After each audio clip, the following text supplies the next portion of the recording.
Just wanted to go through an exercise that I'm working with people on a lot at the moment, and that's the sideways lean. So when I normally ask people just to lean down side to side, this is the movement that I get. So watch my left hand here on my hip. I get this movement. So they reach down to the side, but they don't actually move anything else.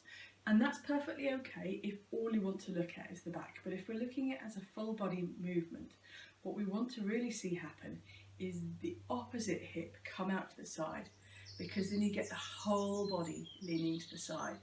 What that does, what your body has to do in order to achieve that, is you have to be able to accept weight over the outside of this outer foot. You have to be able to let go and give through the muscles down the whole of this side here. And then you have to be able to drop this side of the rib cage into your body to allow that movement to happen. So it's a much bigger and fuller movement than just leaning sideways, as you can see there.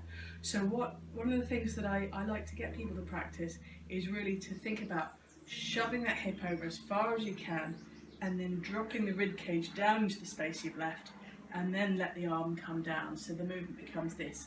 Now initially the movement is likely to be quite top down, so we're having to think about it and we're thinking about the component parts.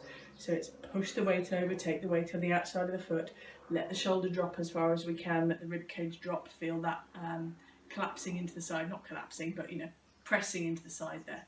So the movement is likely to be quite thoughtful, and we have to be mindful, but eventually with practice what it should become is that's just the way I lean sideways, and then it should be your body just gets used to performing that movement.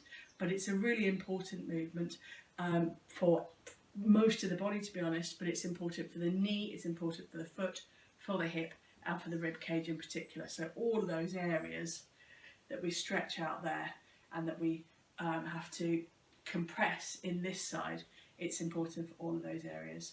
So that is a really great exercise to practice.